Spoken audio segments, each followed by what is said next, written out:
We are nowhere near the end of COVID-19. Hospital outbreaks and 23 homeless shelters. When are we done with this? The nation is chomping at the bit. Infections still adding up. At least 1.1 million in this country. More than 67,000 people have died. Do we need a big study to figure out why we have this disparity, or is it staring us dead in the face? I'd like to introduce our guest for today, Atlanta's District 3 City Council member Antonio Brown. At the age of 35, he is new to the political arena, but he's already raising eyebrows with his proposals on policies regarding rent control, new legislation to establish the Department of Safety and Wellness, and his community-based employment policies. Thank you for joining us today, Antonio. Thank you for having me. So first, I want to start off with just a little bit of your background. You've mentioned before you grew up third out of 11 kids, and that your parents were in and out of incarceration. So what was your spark into making the decision to enter into politics and really become a representative? Yeah, I was really led by my spirit to do so. I grew up Jehovah Witness, so we never really partook in the political process. So I wasn't really as familiar with what a Democrat or a Republican was, or even what City Council did. I didn't really know much about legislation. The first time I voted was about 4 years ago, and I voted for Mayor Keisha Lance Bottoms when she was running for mayor. And, I was led into this space. I was always an advocate in the community. I was always involved in community. I think that the political bubble was unfamiliar with who I was because, again, it's like a bubble for them that they reside in and sometimes don't step out of that bubble.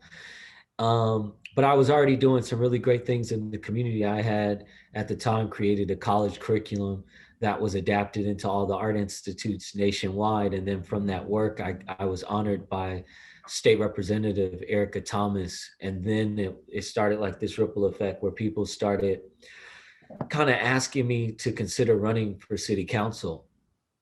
Oh, And wow. So people around you just in leadership positions were seeing kind of just your initiative already, basically you were just a businessman, I guess, right? yeah, I've actually operated from a point of philanthropy for a while.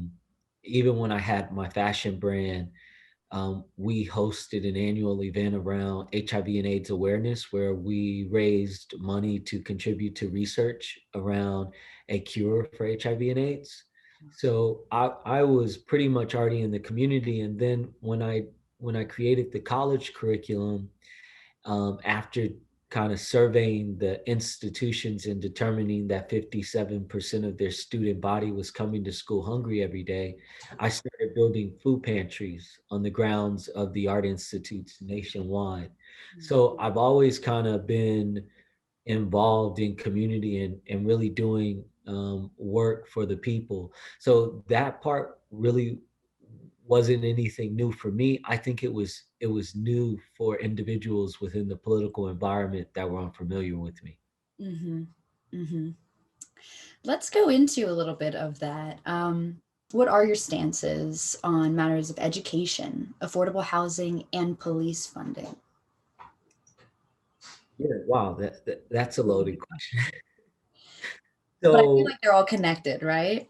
they are, because I believe that they're all the foundational means that when they are inadequate in our community, contribute to the generational poverty that we see, like in a lot of the areas in which I represent within District 3. But I would say, as far as education is concerned, I'm someone that dropped out of high school at the age of 15, you know, where I was sacking groceries at Kroger's just to make sure that my brothers and sisters had food on their table because my parents were in and out of prison. So someone that did not come from a traditional means of education and was pretty much self-taught, a lot of it through Google and hands-on experience.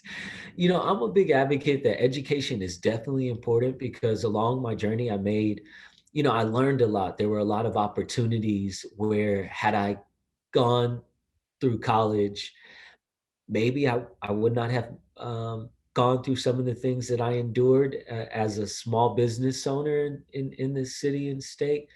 So as far as education, I think that we have to start allowing for education to be an experience for those that are learning. And I think that experience has to come from really being hands-on and creating an environment where students don't feel suppressed.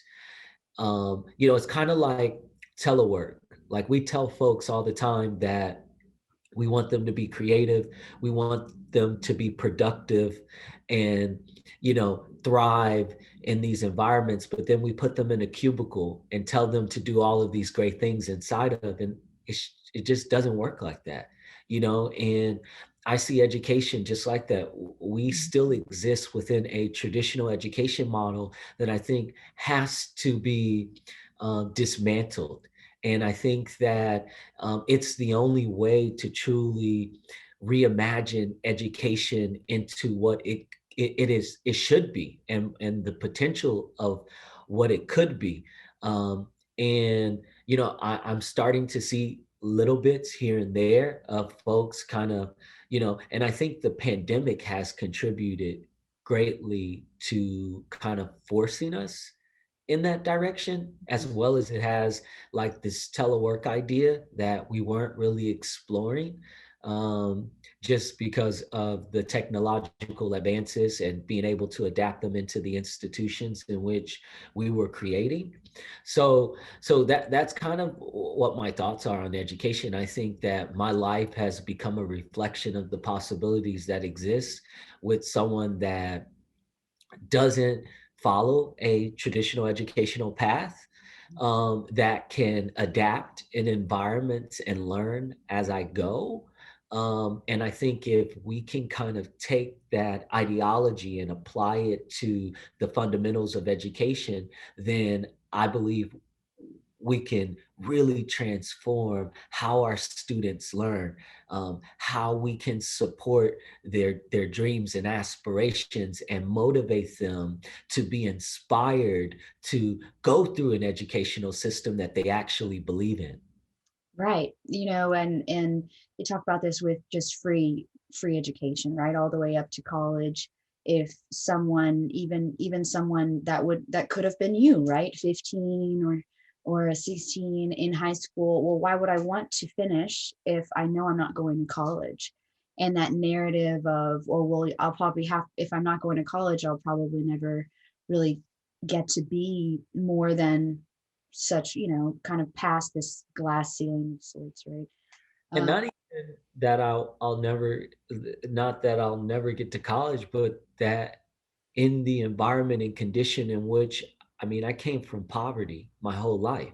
No one in my family, my mother, my father, no one in my family went to college because of just coming from generational poverty. So it wasn't, I could have had the aspirations to going to college, but the realistic aspect of that happening in these environments, for me, I saw as being very slim to none because I couldn't afford college. And I couldn't afford college where I would potentially want to go. Like, and be in the environments that I would want to be in to thrive. mhm. And what would you support, free education? Would you support expanding or funding trade schools? It's so interesting you asked that because I've been a pretty huge force within the art institutes nationwide. And in 2018, I did a national tour across the United States at all of the art institutes. It's like, it was over 50 of them at the time, and they've kind of sized down and went through new ownership now.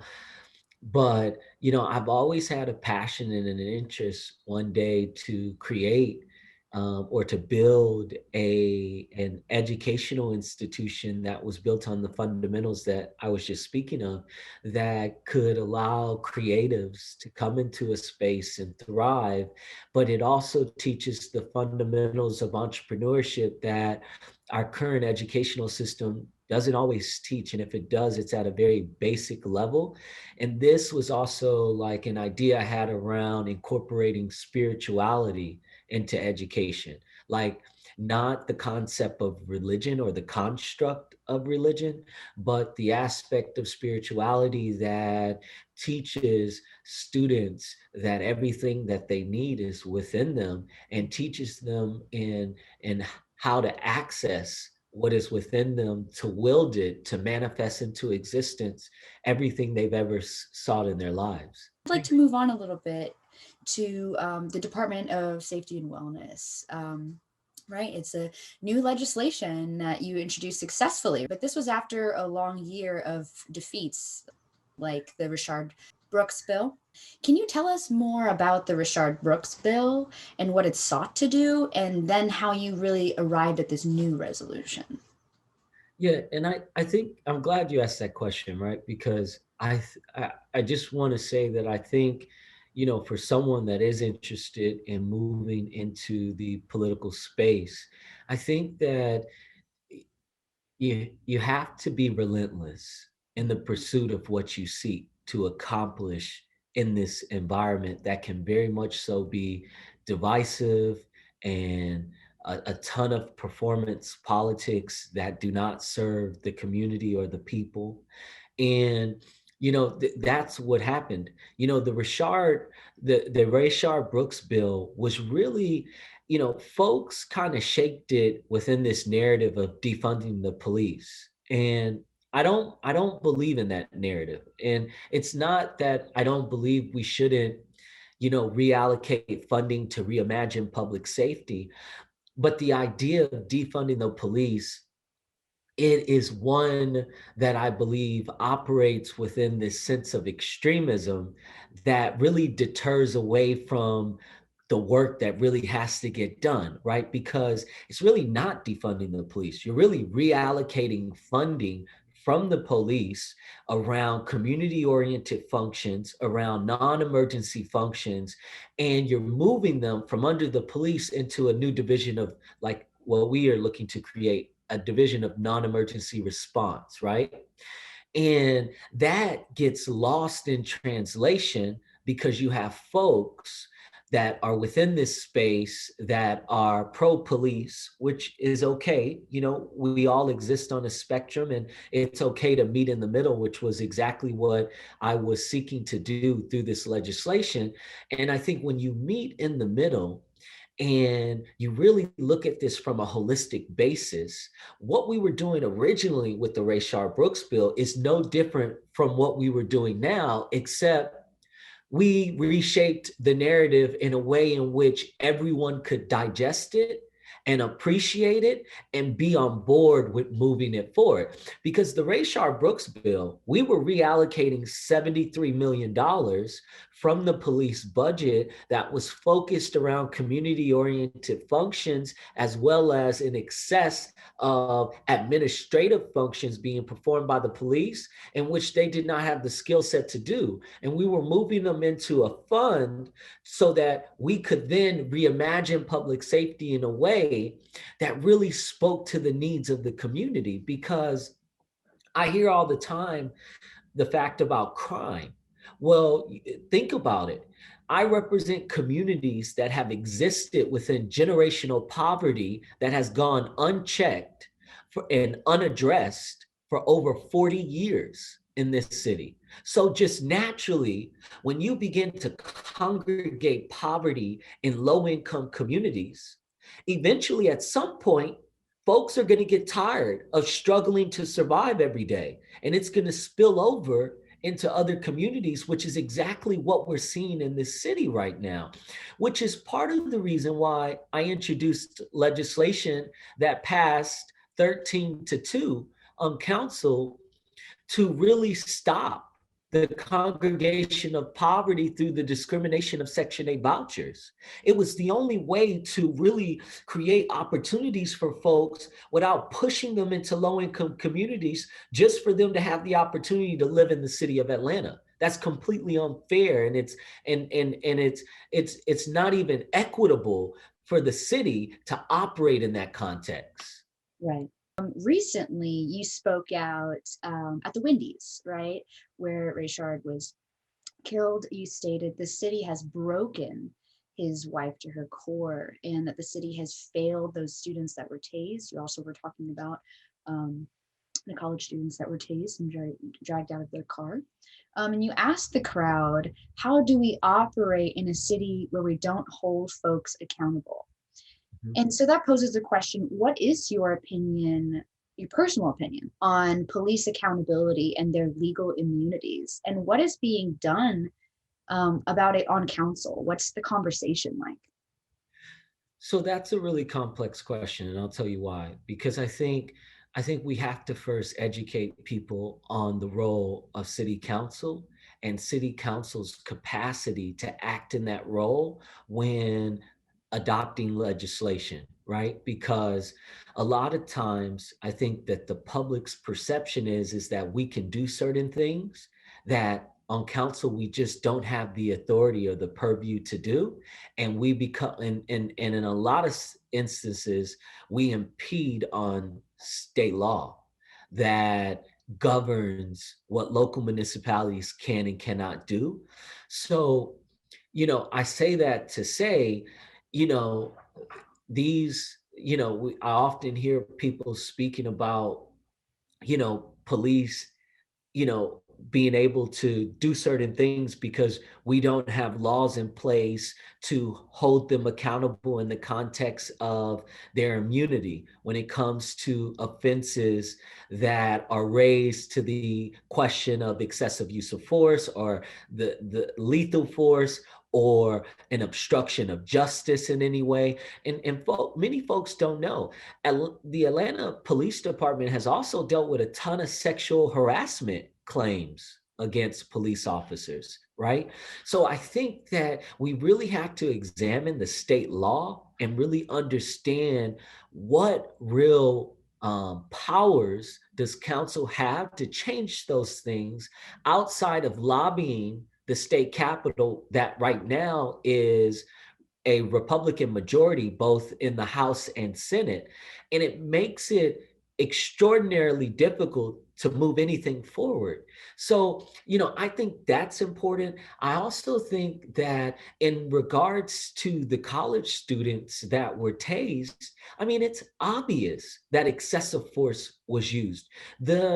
I remember when CBS 46 I believe it was Jasmina Alston, the reporter from CBS 46 that originally captured the footage around these officers being tased. And it's clear as day that excessive force was used. And I think that it's important that we do hold officers accountable, but I also believe that those officers in which we must hold accountable, they're also entitled to a fair due process, right? Because look at me. I was recently indicted, on charges that are, just completely absurd. Should I have not been given my fair due process, I would have been under the jail at this point, just on the aspect of a broken criminal justice system that doesn't even operate in the capacity to allow fair treatment even before an indictment is casted, right? Because we have a system now where the indictment process is very one-sided, right? You hear the evidence only from the prosecutor and you don't hear the other side. And I believe that is a completely broken system. And you have to also think about this with regards to that.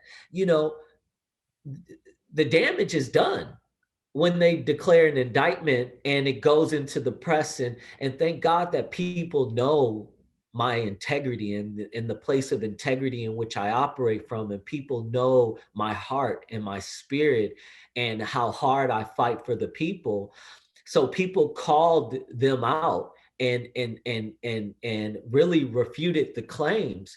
But most people are not in the position that I'm in. Most people do not have the capacity to fight the way that I am able to. Most people don't even have the knowledge and education and information to be able to truly defend themselves, even when they, are more than likely innocent of, in a lot of times, in what they're being charged with. So I say that to say we have to give the officers a fair due process. And the other part of this is that our city administration has to ensure that they are doing their job to uphold giving these officers a fair due process, so that we don't find ourselves in a position where we're reinstating officers with back pay with no repercussions in regards to whether their actions were inappropriate and or a use of excessive force. So, and take this back to Rayshard Brooks, right? You have a man that was sleeping in a car that, yes, he may have been intoxicated, but instead of calling 911, we should have been calling a non-emergency response unit to come out and say, hey, brother, I know you probably came from a long night and you're sleeping in the car. Let me call you an Uber and we'll tow your car because you are intoxicated. So we're going to follow the law and we're going to tow your car. But at least you can go home, sober up, and you can deal with it in the morning, right? That didn't happen. Right. This system is broken and we must fix it. I want to go back to the Department of Safety and Wellness, and you were really kind of talking about possible logistics and how it would actually look, not just feasibility, which I'm already wondering some things about how that's going to be gathered, right? One would say, don't we have enough evidence for feasibility? And what more do we need? But really, how's it logistically going to work? Is Atlanta 311 going to coincide? Are we borrowing from maybe other models like Denver or Sweden? So I'm gonna tell you my honest perspective. Really the basis for the feasibility study was, for me, it was just to prove out that this can be a working model that can be adapted and be successful in addressing a lot of the issues that this city has faced when it comes to public safety and wellness. Um, but it was also because, when establishing a new department, like a new division of non-emergency response, there are budgetary implications involved that we have to figure out how to do it, right? And I actually proposed in the legislation that right now the city of Atlanta has, I think, roughly around 250 vacancies, right? Um, Folks don't know this, but or folks may not know this, that MARTA already has established a division of non-emergency response. And it's so interesting how it works. I don't know if you saw, but I did a site visit on the airport maybe about a few weeks ago, and in that site visit, MARTA joined me, and I was able to evaluate their division of non-emergency response. And literally, you can take 5 sworn positions, meaning sworn officers trained to be in the field to police and address emergency situations, and you can create 10 non-sworn positions of members of a non-emergency response unit.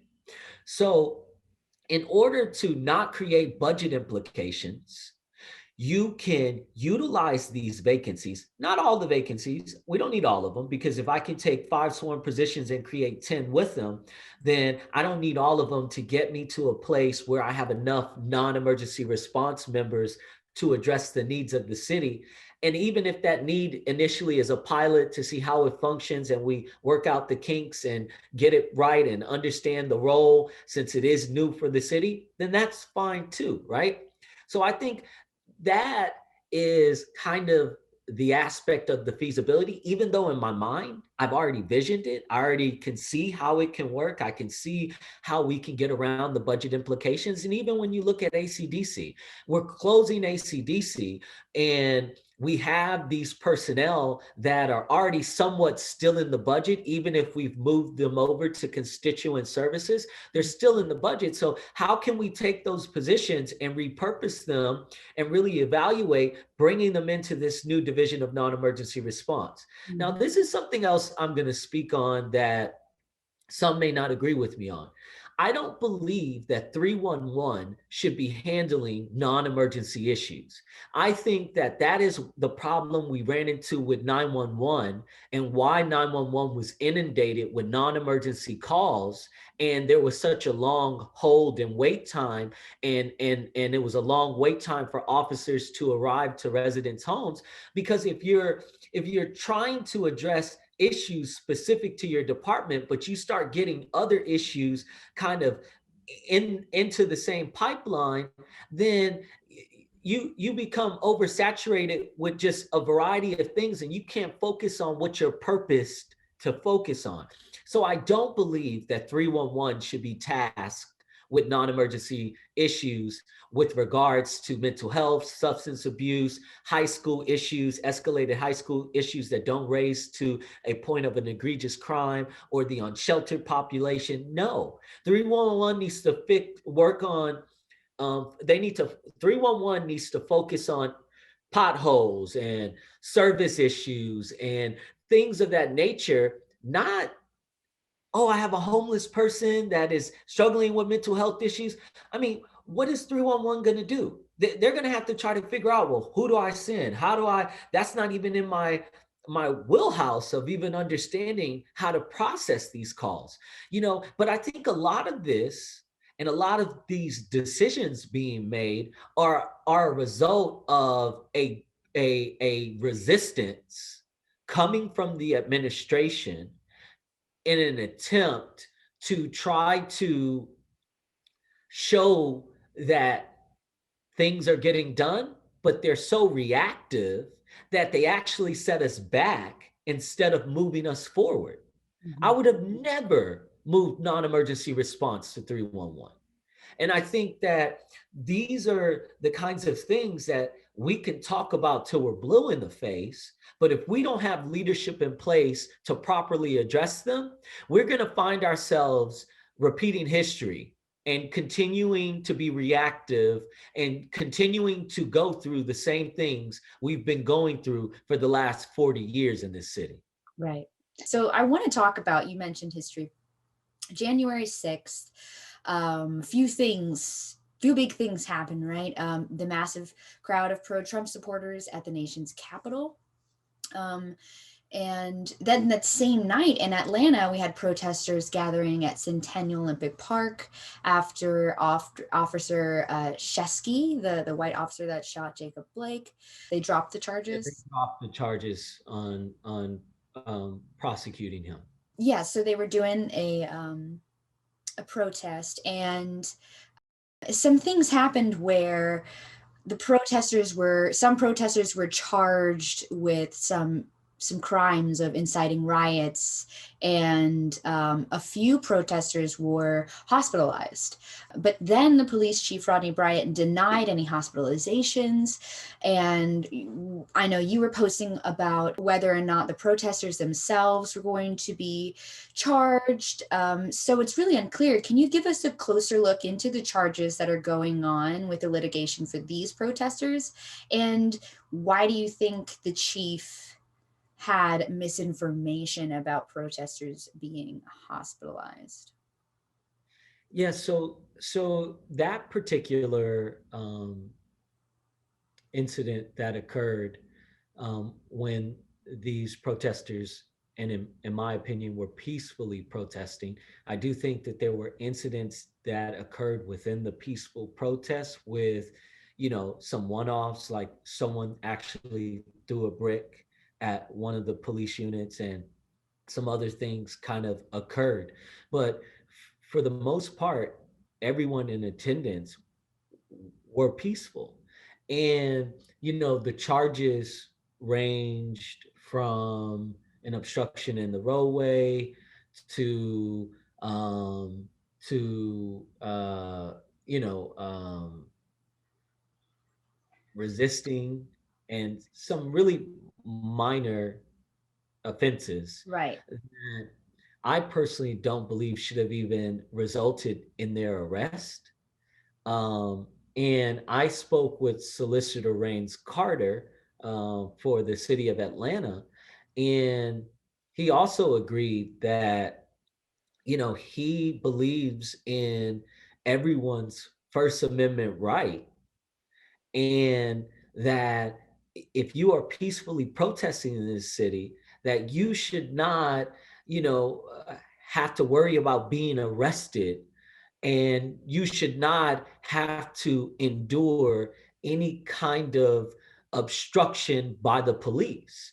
And there was some communication issues that resulted in cases not being dismissed when they should have. I know the Southern Center for Human Rights got involved. We all got on a Zoom call with the solicitor. We started working with all the attorneys to kind of figure things out, because we determined it really was a bunch of miscommunication.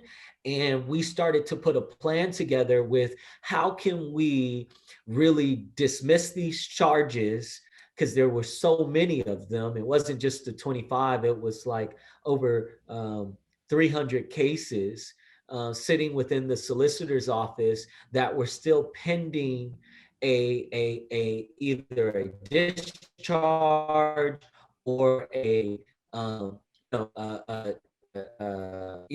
individuals having to go before the court to, plead their case, where a plea had to be made.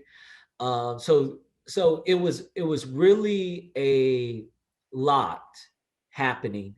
And for me, I was just advocating that if there was an individual in within these 300 cases that was peacefully protesting and was not engaged in any kind of riot or activities where they were assaulting a police officer or attempting to throw something at a police officer, then we must dismiss those cases. And that has always been my focus, because I just believe if we start going down this road of obstructing an individual's First Amendment right of freedom to be able to voice how you feel about what's happening in our society and world, then what else are we going to, limit citizens from being able to do? Right. And even the reaction and the overall training and the treatment, in contrast to January, just what was happening at the Capitol and what was happening in Atlanta, it was so night and day. It was kind of mind blowing that these protesters here could be arrested. Somebody hospital came out of the hospital with a sling. Another activist had reported that they were constantly like misgendered. It was kind of this purposeful, kind of just violent language towards people. And that's another thing is well, now we have Police Chief Rodney Bryant kind of seemingly lied about the hospitalizations and kind of any sort of possible aggression or over aggression that the police may have had. And do you have any comment on that? I don't have anything against Interim Chief Bryant. You know, I, you know, he's in a position of authority that oversees our police department, and he was brought in. He's been brought in as a consultant to fill this interim position, and I've been, as you know, I'm the council member who introduced the legislation around the police tooling, about reforming our police tooling and banning the use of tear gas and, tasers and, unnecessary tooling where there are other opportunities that exist in the marketplace that we could be utilizing that that would not have the that would not be conducive of the harm and effect that some of these things have had on people that have either been in the way of it being discharged or have directly been impacted by it, like rubber bullets, you know, like that to me is inhumane, and I think it sets a bad precedent when you are allowed to shoot a rubber bullet.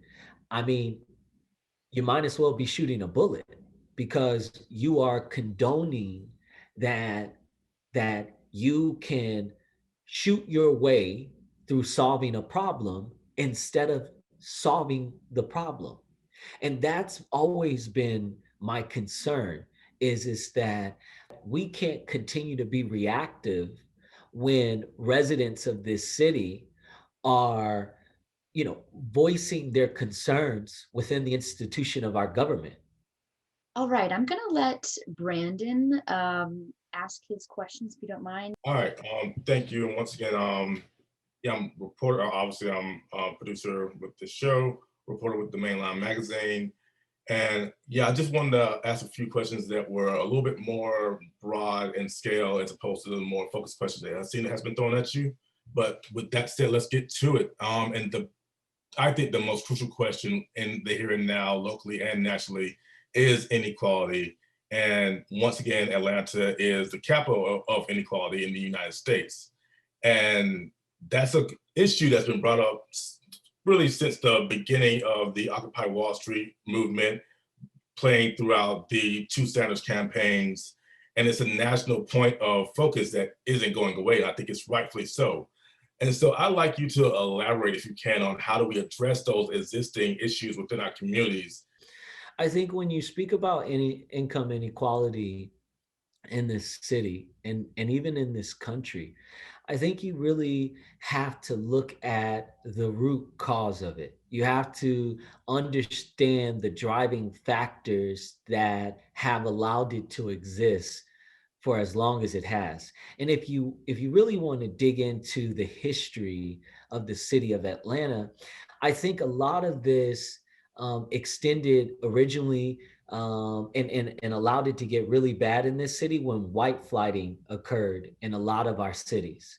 Right. I mean, in a lot of our communities. You had white flighting where you have very affluent and wealthy individuals that moved away from the city of Atlanta into the suburbs and started to build communities, equitable communities for them that never had a ripple down effect into the core of what we know as Atlanta.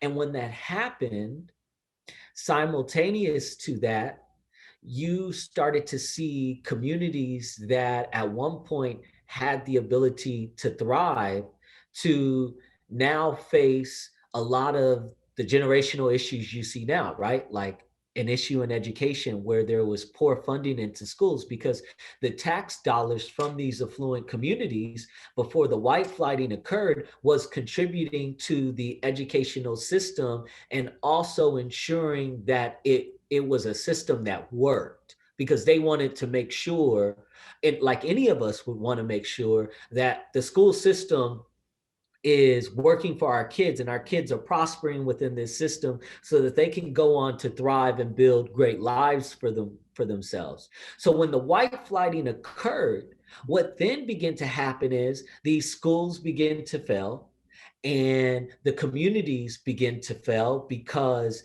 it no longer had this support system from a tax base to allow it to have the necessary resources to thrive. So then what happened is Black people began to leave. Then you had Black flighting that started to occur. And then those Black people that left were some of the only affluent Black people in these communities that then left. So now you have white people, affluent white people that left, affluent Black people that left, and you're left with struggling working middle class people in a system that is under-resourced. Their school system is underfunded. You now have poverty that's beginning to, become beyond generational. It's almost like a way of life. We've normalized poverty in this city for so long that we've become complacent to it, and we're just like, oh, that's just English Avenue, oh, that's just Vine City, oh, that's just Bankhead, instead of like, what the hell are we doing? These people matter too.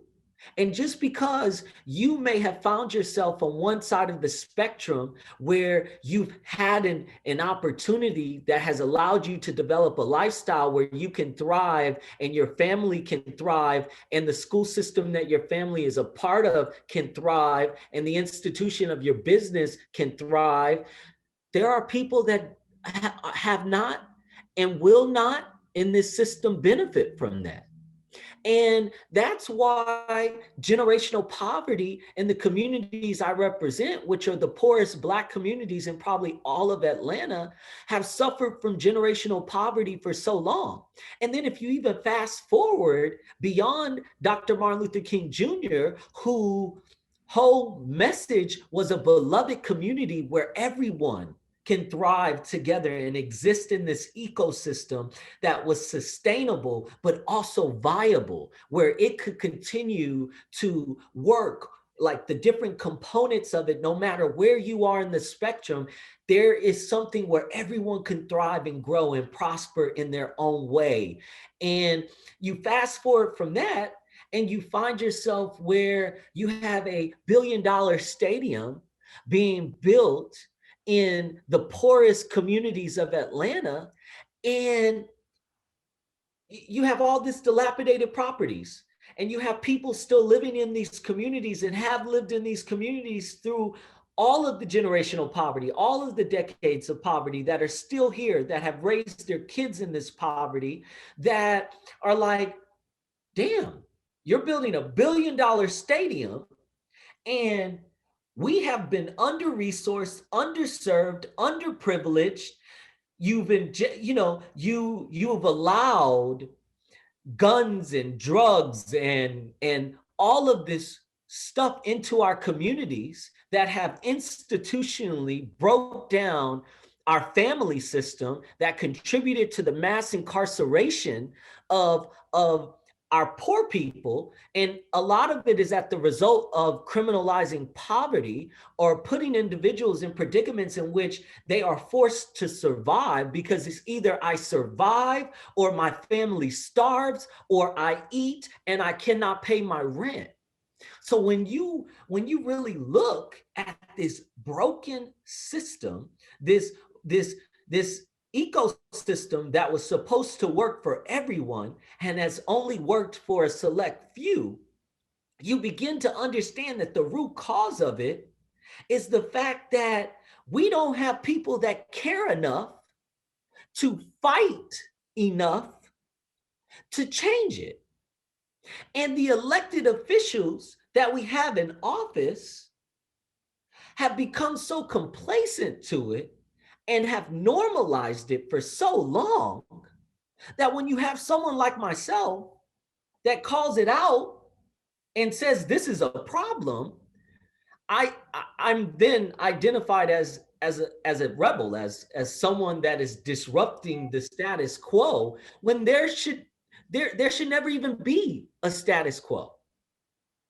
How do we confront the racist history of white flight in this city, and white flight, which was a reaction at large to the Fair Housing Act and to the integration of our schools? How do we attack this issue with such structural hurdles in the way? How do you propose we do that as a city? So that's a really complex question, and I'll tell you, I was speaking earlier about the fact that the city can only has the authority to operate within a certain capacity, right? So the city can be in a position where we want to do something, and we want to change something, but we run into the issue of, are we impeding on state law? Can we be sued? Is this a liability issue for the city that's going to cost us millions of dollars and take away from the resources in which we can put into these communities that need it most? So we really have to be strategic. And I think the first part of this is we gotta right? Because regardless, I didn't grow up in an idea of Republicans and Democrats. I grew up with the understanding that we're all human beings. So like we need to build better relationships with our counterparts, right? So we like at the end of the day, these are human issues. These are not political issues. And we need to stop politicizing human issues. And we really need to get to the root of what we are attempting to address. Like, for instance, I'm doing a cleanup tomorrow at Forest Grove. At Forest Cove tomorrow, I'm doing a cleanup. And Atlanta Scoop, which is, a Instagram page that is set up that really kind of talks about the crime and everything happening in the city. Well, people have created this narrative around Atlanta Scoop that it's against Black people and it is for Buckhead and for Republicans and all of these things. Well, they posted the cleanup in a all Black community, Forest Cove, that has been disenfranchised forever in this city, and a community where gangs exist. And I kid you not, if y'all come to that cleanup tomorrow at 9 a.m., you're going to see people from all walks of life, Buckhead, business owners, people that have grew up in those communities, that have lived in poverty, people that are working middle class people, small business owners. You're going to see hundreds of those people convening together because they believe in the change that is necessary to move this city forward.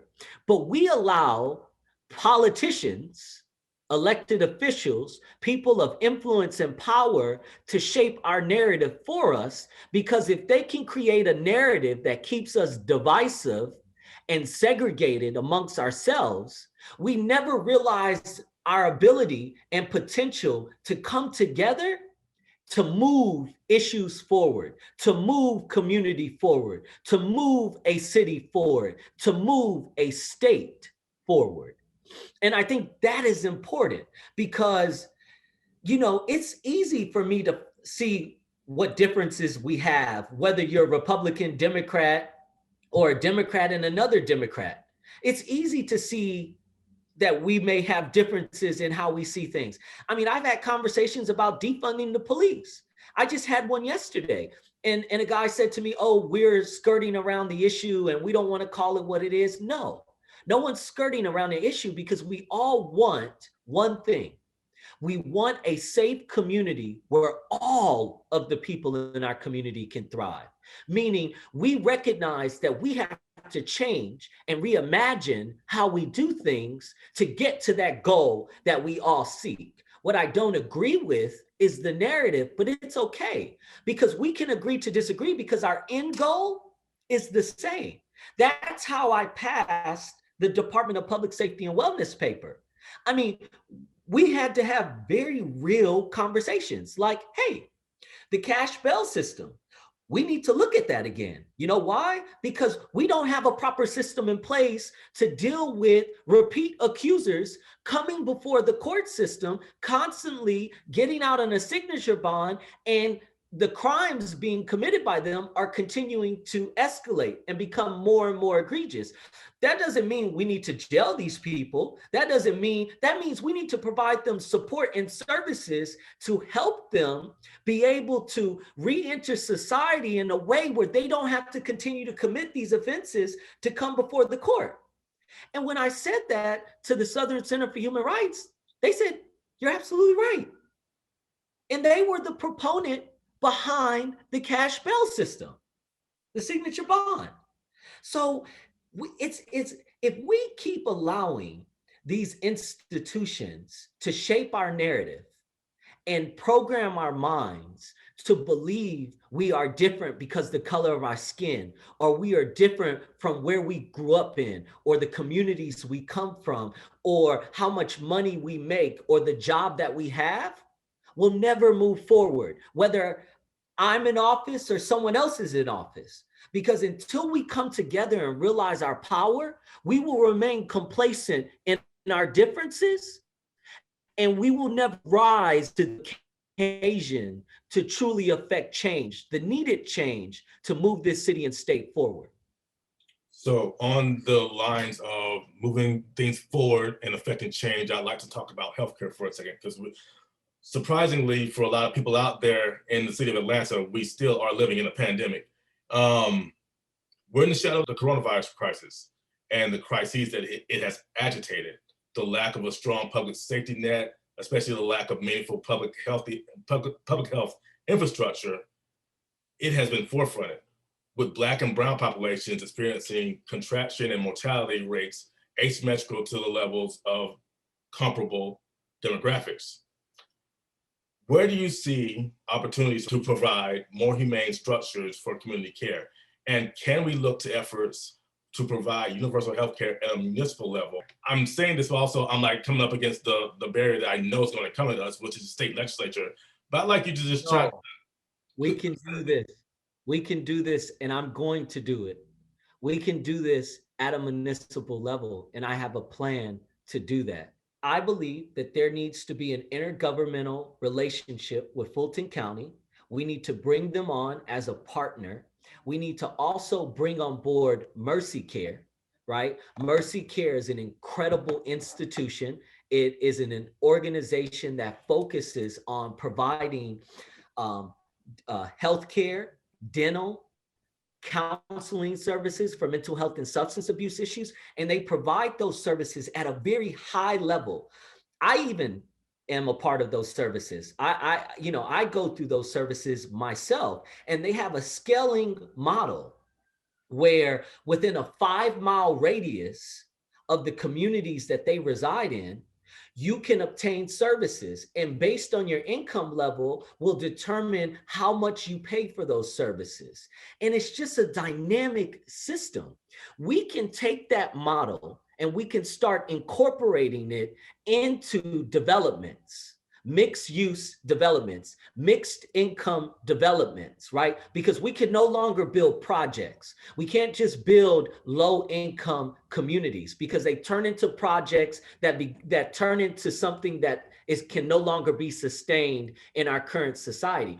So we take these developments, we take an organization like Mercy Care, and we fit them into these developments. And even if we don't fit them directly into a development, we fit the Mercy Care model into all of the low income communities within the city of Atlanta. And we offer free health care to these individuals that can't afford health care. And those in this space that have the financial capacity to, based on their income level, they'll still get a discounted rate on what they pay because of the services and the institution of Mercy Care and how they're set up. But we can still offer universal health care for those that need it. And we can create a sustainable funding model that can allow us to do this and replicate it throughout the entire city of Atlanta. And I'm actually working on a pilot to do that. So will we see that legislation brought forward at some point? I'm working on it now. Absolutely. 100%. I am working right now on a supportive housing and workforce housing development community. So there's two things I'm working on. I'm working on a tiny village right now. And in that tiny village, it's going to be produced through modular development, right? Like they're going to look really cool. They're going to be very innovative. There's a firm right now building out kind of like the design of it, but it's going to be amazing.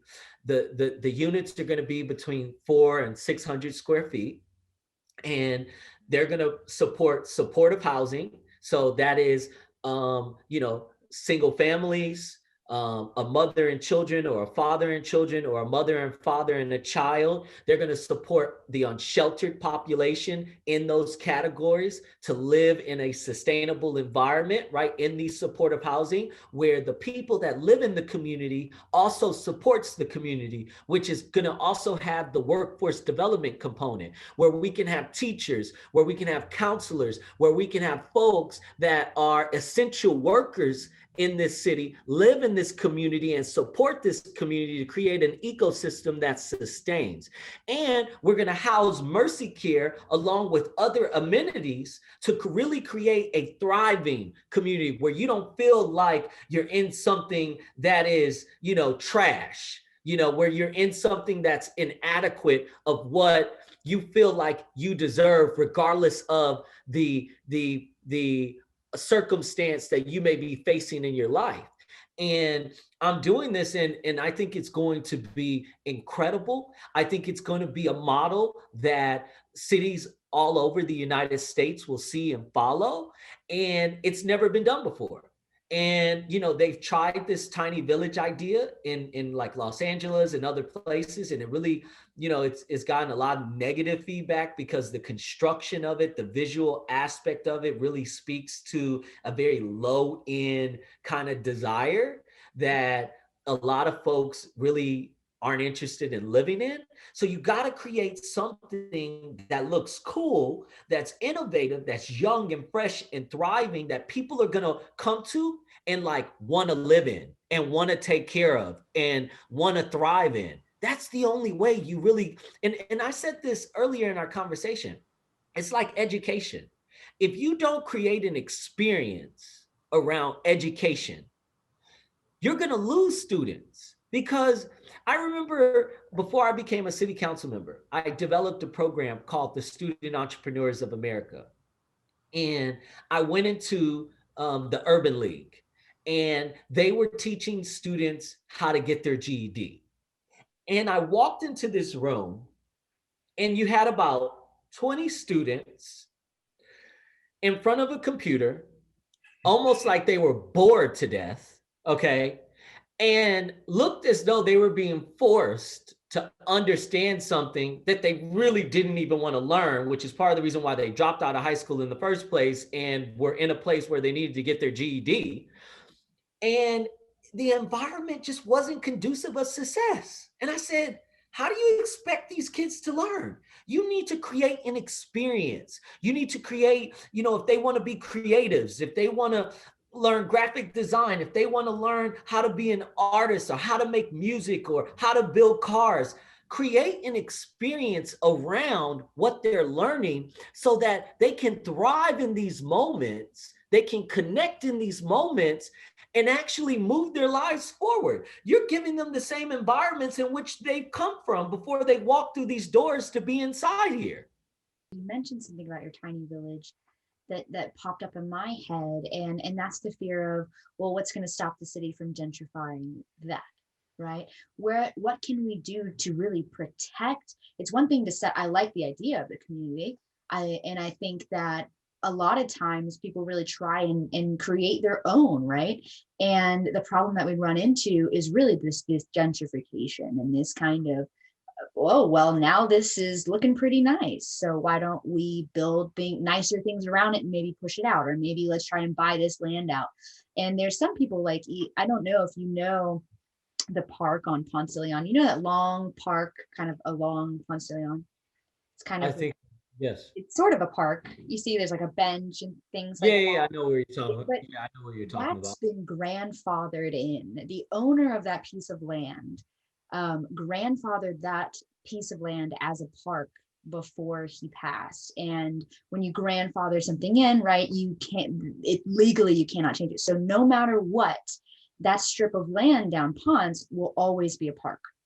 Always. It cannot, and that's why no developments have ever been kind of built on that, which I love, but I've only known that you can only do that for nature preservation purposes and things like that. So that kind of also raises the issue, what is to stop the gentrification or the kind of policy regulations. I'm not a huge proponent of regulations with regards to zoning. I believe that we have regulations in place that oppress people, right? It limits our creative ability to do things based on what a certain population of people believe we should have in our community. But in this instance, it's like in the legislation, it's very specific. In the legislation, it's very specific to supportive housing levels, workforce housing levels, and it's being built on it. Well, the legislation calls for it to be built on vacant city-owned land. So because it's built on vacant city-owned land, we control it, and we can set in place the parameters that will allow us to create this community that could actually thrive and not be gentrified. Because I think gentrification occurs when you, like when the stadium was built. The reason why we have gentrification in English Avenue, Vine City, Bankhead, and some of the other areas, like where you see Old Fourth Ward that has completely transitioned into, I mean, it's a thriving area, but when you think about how many of the residents who were there before it became that thriving area, it's very minimal, right? So what drives that is not being proactive and putting in place acquisition plans to be able to acquire these properties and these lands when they're dilapidated at a low value. Because had that been properly put in place before the Mercedes-Benz Stadium was put there, like for instance, if you know $1 billion stadium is coming to a community that has been dilapidated, where white flighting occurred, black flighting occurred, and the people that live there now are extremely poor, and by building this $1 billion stadium that the property tax values are going to increase, and that you're going to find yourself in a predicament where properties are going to be valued far greater than what they should be based on what they project that these communities will be worth because this stadium exists there now. You have to be proactive, and you have to put in place plans to preserve these communities. And we talk about preservation all the time, but where is human preservation? When do we begin to preserve humanity so that humanity can continue to thrive? And part of that is this aspect of, hey, let's acquire all of these properties. Let's make them permanently affordable for a period of time. I don't think they can be permanently affordable forever, and I'll tell you why. Because part of what hinders our communities of color and our communities that have been left behind is the existence of slavery, right? Generations of slavery that have forced Black people from being able to build generational wealth. And because they can't build generational wealth, it's hard for them to compete in a marketplace where the only people that really thrive and survive in a way that is conducive of success are those that did not come from that kind of history of slavery and oppression and generational poverty, right? So if you make something permanently affordable for its existence, then you eliminate the aspect of being able to build generational wealth. What you have to do is create a system that allows an opening for a population of people that are underserved and underprivileged and under-resourced, and in a lot of instances, are below even a working middle class society. You have to create an opening for them to come in. And then once they come in and can thrive and can get a job and can sustain, you want the value of that community to increase. Because as the value of that community increases, it builds equity. And that equity can turn into generational wealth. And that generational wealth can build small businesses. And those small businesses can start hiring from within the community and putting others back to work so that they can also thrive and eventually move into a home and build generational wealth and build equity. It's an ecosystem, but an ecosystem cannot work when it is broken. That is what we are facing right now. It is a society that is broken. And in order to fix this society, you must dismantle it to its core, and you must build it back up and reimagine it into what it was always supposed to be. So I just love the fact that you touched on self-sustaining communities, or communities that can sustain themselves, because I was born in Section 8 housing. I spent my summers at Grady Homes. You grew up in generational poverty. You came out of a Section 8 housing system, right? Now, it's by faith and God's grace, and your ability to see beyond your conditions and environments that have allowed you to be an individual that has pulled yourself up by your bootstraps to truly manifest for yourself. You being right here today, talking about these issues on camera and helping to move the conversation forward. But the likelihood of that happening is very slim to none. If you are born in poverty in this city, there is a I think it was 13% chance, 13% chance of you rising out of that poverty and creating a life for yourself that is just sustainable, not even thriving, but just sustainable. And that's just the chance of not just falling into that same cycle of poverty. But guess what the chance is? The chance is it goes from being 1 year in that poverty. After 1 year, oh my God, the statistic drops down to like 3%. So who the hell lives in poverty for 1 year?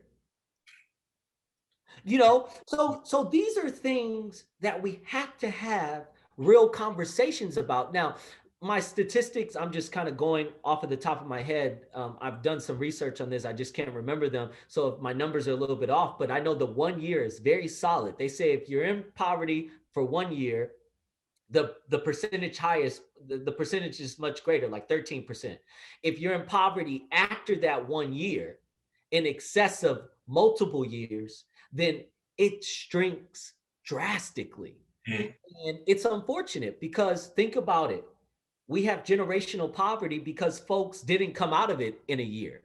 They remained in it and could not find their way out of it.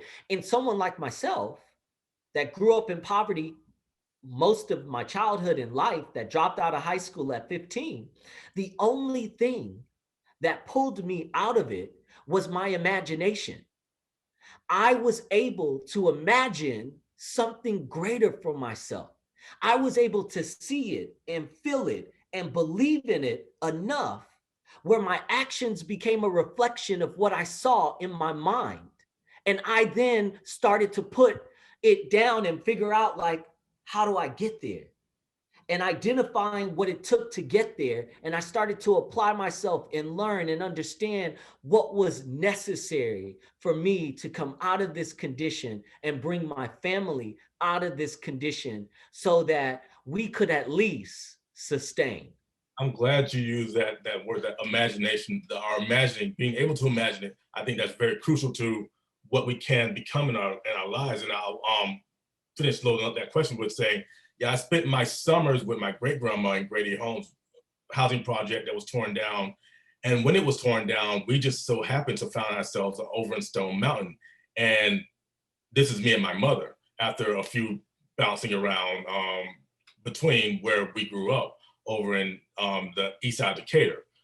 And when we found ourselves in Stone Mountain, an apartment complex, we found ourselves surrounded by a lot of same people who had, well, we knew that lived in Grady Homes with my great-grandmother. So it seemed like they just shifted that population elsewhere, just make it not the problem of the city. And so that makes the waterboard legislation that's working its way through, hopefully through our legislature, very intriguing to me, because it seems like it provides the opportunity for a community, and not just a tiny village, but an actual community to provide for itself as far as jobs that are actually paying a living wage, training, leadership skills, the imagination for what can be. And I like to really dig into that, because I feel like that brings me to the question of co-ops, state-run or municipal-run businesses that are founded,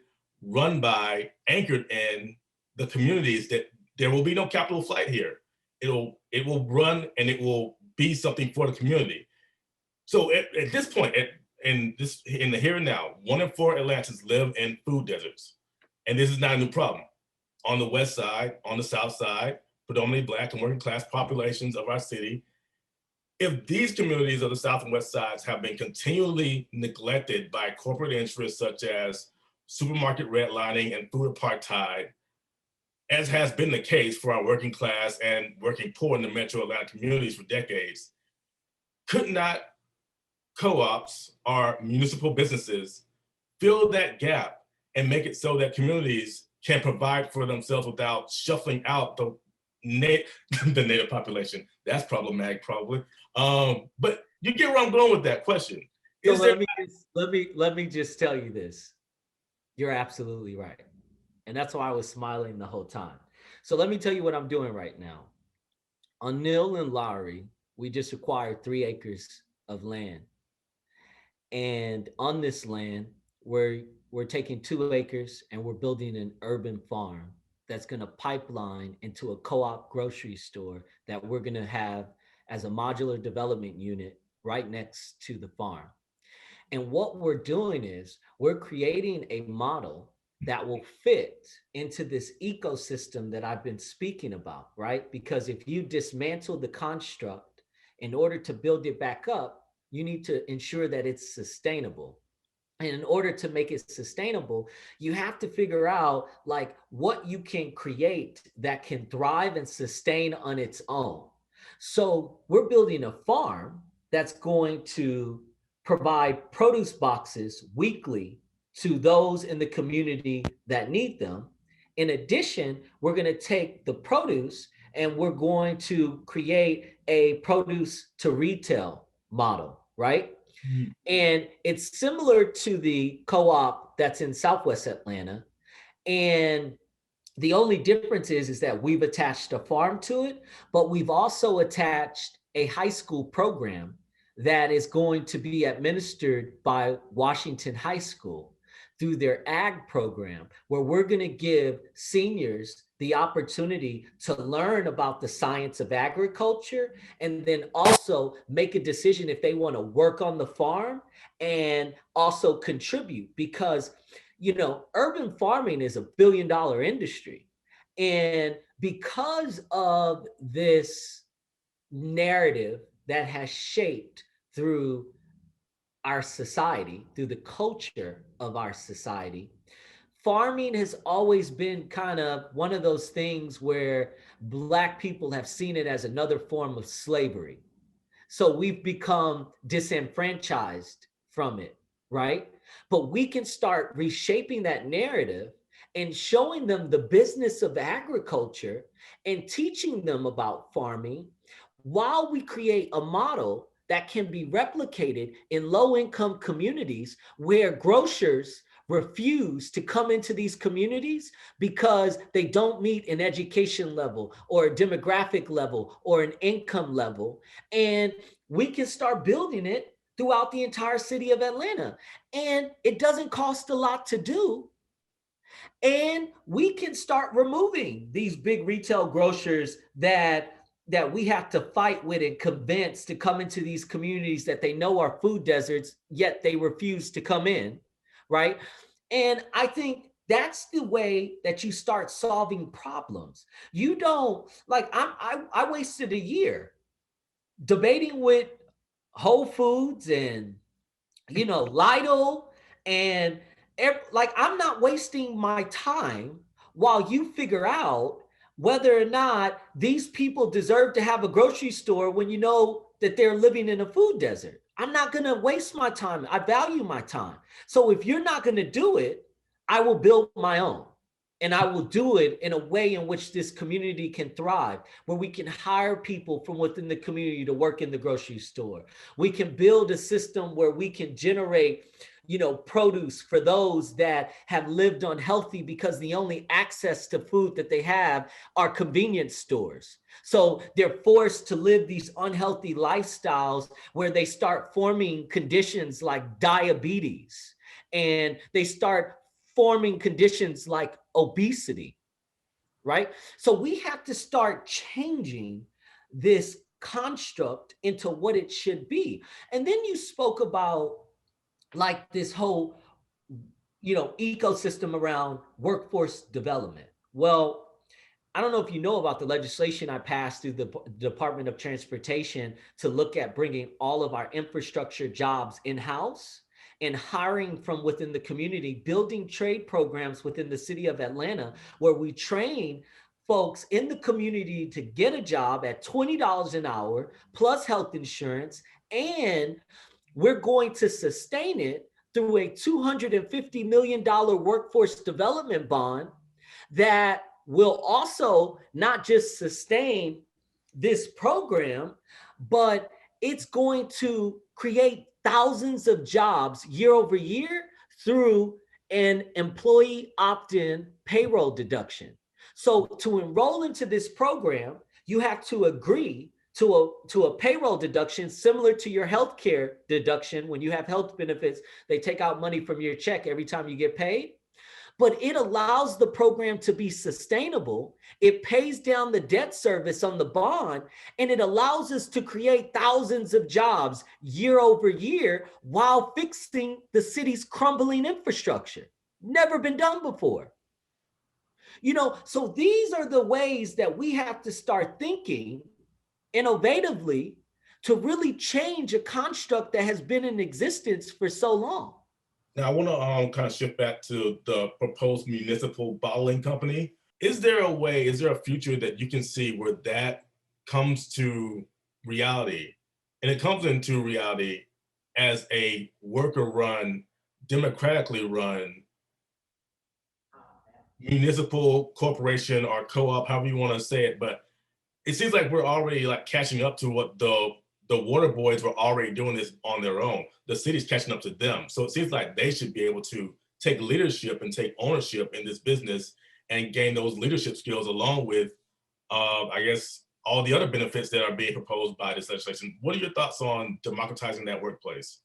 So let me just tell you, I created this legislation. I'm an entrepreneur at heart. I was the water boys, right? Instead of selling water, I was selling candy, right? On the corners of the areas I grew up in. And I didn't have a choice. It was either selling candy or not having money to buy food, right? So recognizing that, and the water boys are right at 17th Street, right where I live. So I see them. They know me as Councilmember Brown, right? And I ask them all the time, what do you need? And a lot of them have said, I need a job. If I had a job, I wouldn't be out here. They don't say, hey, I want to own my own business, or they say they want a job. So for me, I realized the power of entrepreneurship. And I also realized the power of programming an entrepreneurial mindset, because you can take an entrepreneurial mindset and you can apply it to corporate America or your own business, right? And you can thrive and grow and be successful.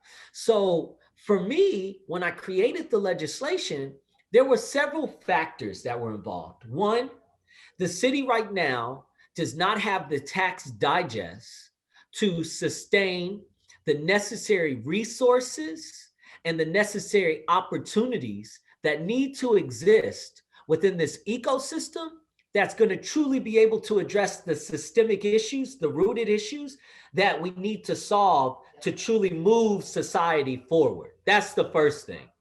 The other part of this is that I think when I was looking at this legislation, I said, we have to start moving towards the future.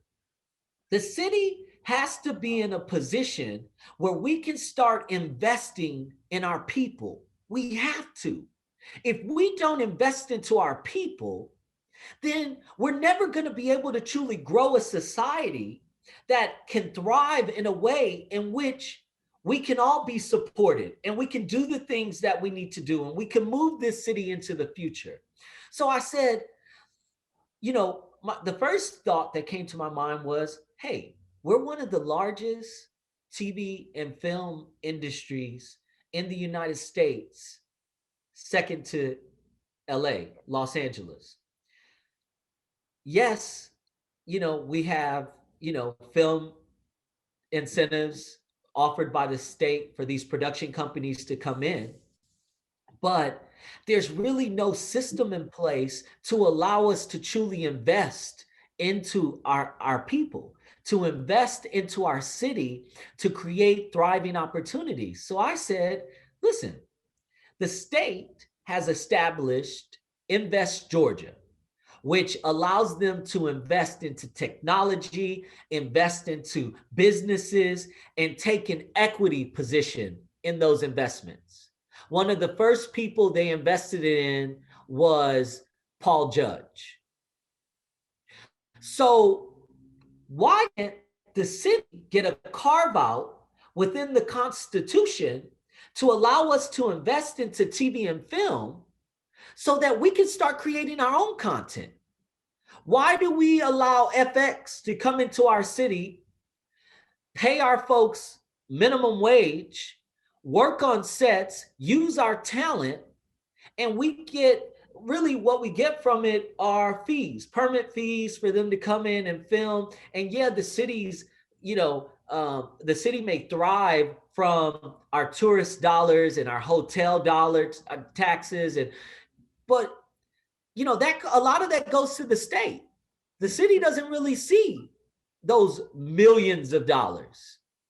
So that is really what pushed me to looking at municipal opportunities that we could create, that we could invest in, that could create jobs and workforce and truly build on opportunities for the people to be able to thrive.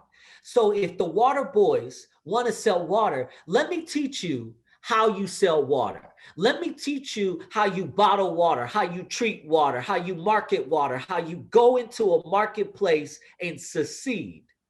So then one day you can leave this and you can create your own water bottling institution. And I think that's, as a municipality, how we have got to start thinking. And then in addition to that, we're also generating revenue back into the city's tax digest to help address a lot of the systemic issues that we claim to not have the resources to do. This is a quote from a New York Times op-ed entitled "The End of Black Politics." It's by Keeanga-Yamahtta Taylor of Princeton University. I would love to read this to you and get your reaction based on it. Young Black people have exploded in rebellion over the grotesque killing of George Floyd. We are now witnessing the broadest protest movement in American history. And yet, the response of Black elected officials has been cautious and uninspired. She continues, "Of course, the problems ran much deeper than police violence. Thousands of African Americans lived in neighborhoods where there was no pretense of investment. Black leaders didn't stop the chronic joblessness or the underfunding of public schools. Instead, many of them dug into the strategy of trying to attract higher salaried workers while making poverty so uncomfortable that the poor would simply leave." It continues, "While older Black voters are paralyzed by pragmatism when faced with the potential for a second term of Donald Trump, they have also been conditioned to accept the absolute least from political representatives. At the same time, young Black people are rebelling against the strangulation of status quo. This includes a stale Black leadership that regularly fails to rise to the challenge confronting this generation, which refuses to accept the symbolism of Black leadership without its professed rewards. Black elected officials have become adept at mobilizing the tropes of Black identity without any of its political content." I believe that statement rings true in my experience and also in the experience of a lot of my peers.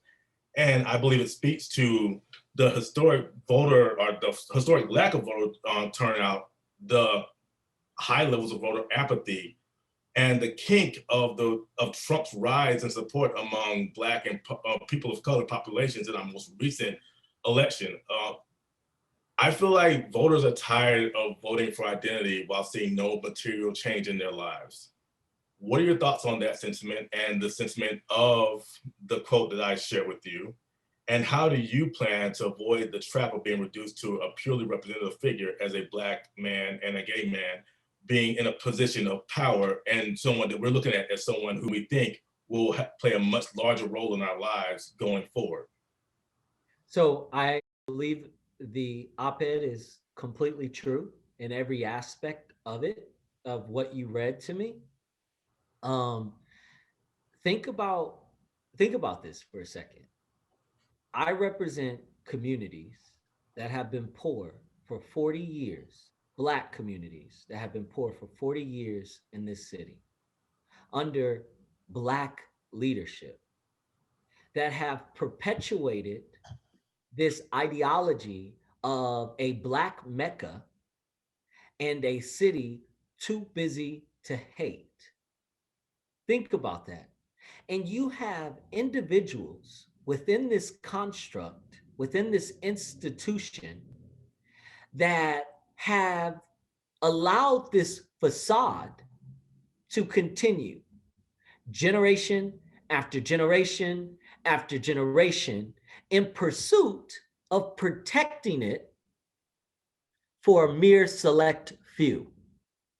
That is what she's speaking about.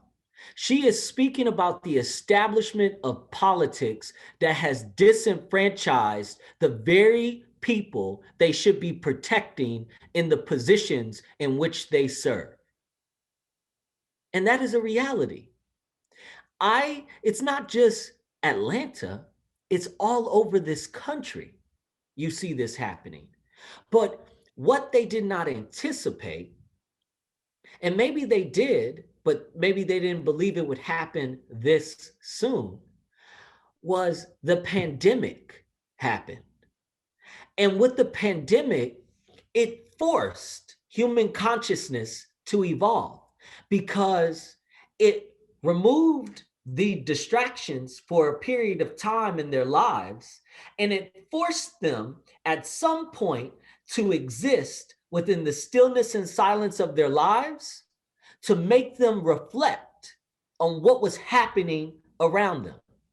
See, this is all by design. If you keep people distracted through outside entities and forces, whether that's the clubs, whether that is, sex and drugs and partying and materialistic things and, whatever. You keep them distracted, they lose sight of themselves. They forget their power. They forget their ability to truly affect change. And then if you keep them segregated by the very things that keep them distracted, then they never truly realize who they are and what they're capable of, because they're too busy hating each other for either what they have or who they are than understanding where they exist together. So now the pandemic has forced consciousness to evolve to a place now where people have woken up and no longer will tolerate unarmed Black men and women being killed in their city. And they now have the time to march and to raise hell. And it's gotten to a point now where they've seen the impact of what they have the ability to do, and they refuse to stop. For our listeners that, like me, for our listeners that want to step into a position of power and representation, such as yourself, what are the actual steps, right? Because you can't Google this. I've tried it. How can I become a leadership? Really, what are the actual steps that you took to run for the election? And what can someone actually expect when joining the political arena? I know it's a dog-eat-dog world and it's a slow-moving kind of path. But really, can you give us just any sort of like real actual, like, well, first I did this and then I met so-and-so and that kind of, you know, what did you take? What steps did you take? Well, let me first clear up some false narratives formed that are intentionally formed, I think, to scare people from moving into the space of politics. It doesn't have to be a dog eats dog world. It doesn't have to move slow. I have done more on council in 2 years than folks have ever seen done on council collectively.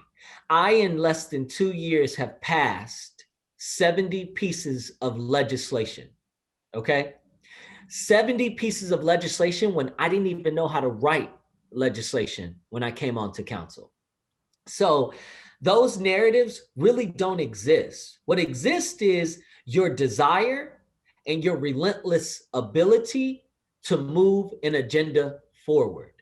And as long as you can move an agenda forward and you don't allow anyone to stop you, because think about this, had I stopped at the Rayshard Brooks bill, we wouldn't have gotten to the Department of Public Safety and Wellness bill, which was pretty much kind of similar, except it went into a lot more detail with regards to the recommendations. And then the other piece of this is, if you want to get into politics, you need to understand the construct that you're entering into. I used to question why God was moving me into city council, something I had no interest in being a part of.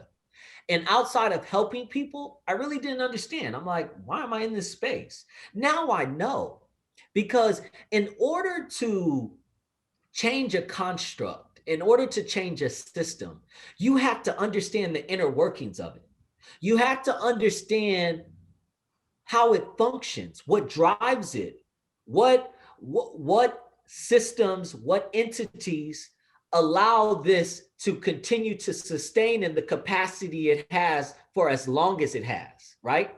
Because only then do you understand how to change it and what needs to change in it. Like I could never run for president of the United States if I did not understand the construct of local municipal politics and government.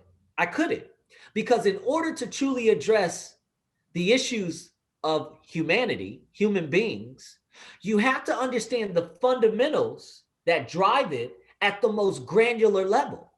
And local politics is the number one driver in municipalities at the most granular level that exists within our government construct outside of school board and county commissioners.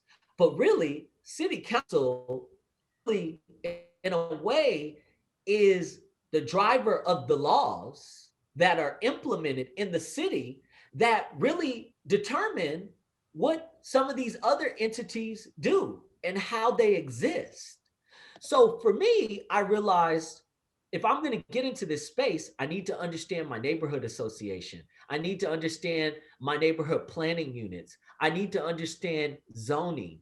I need to understand how legislation works in the purview of city council. I need to understand where are we vulnerable? Where within this construct do we need to improve for the people of these constructs to exist and thrive?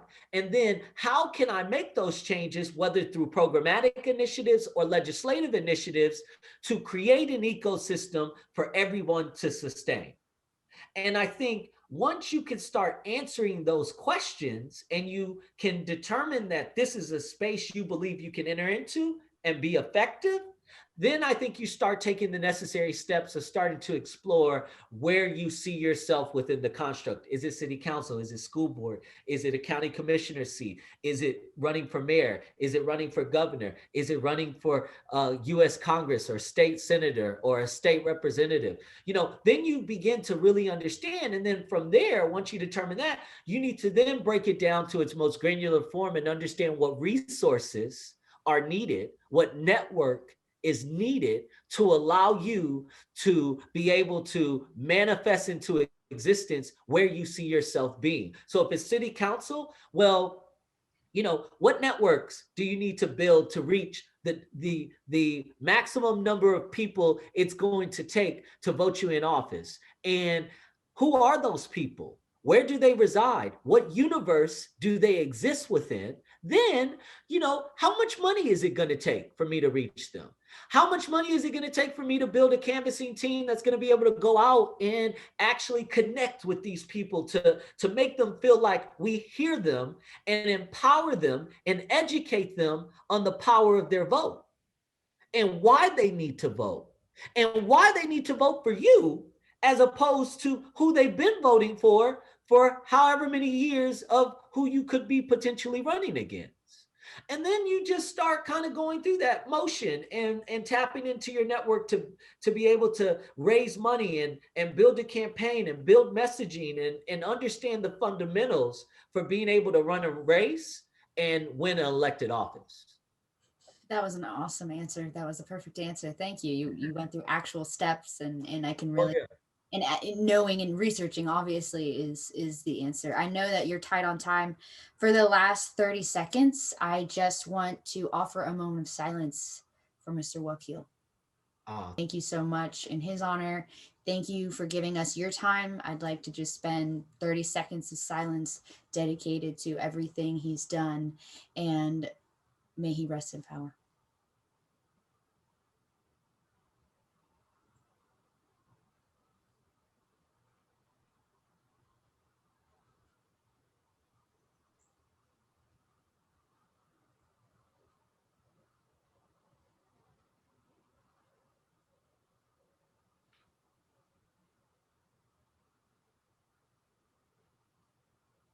All right.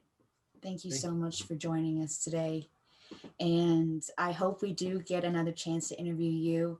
You were amazing. You went super over time for us. And I can't thank you enough for all of the information that you shared with us today. I haven't had this many answers in an interview, really, I think, in ever. And we've done quite a few. So once again, I just want to say thank you from me and my family and Shadow Tribe. And with that, I'd just like to close out and say I hope you have a good one. And please don't hesitate to have another interview with us and have another chat. Sure. Hey, and thank you so much. And Brandon, thank you for your time as well. You all are amazing. And but I appreciate you all so much. And this was an incredible conversation, and it was a needed conversation. And I think you all need to continue to have these conversations with elected officials and hold them accountable to the very things that you believe are necessary to move our city, state, and country forward. Thank you so much. I hope you have a great day.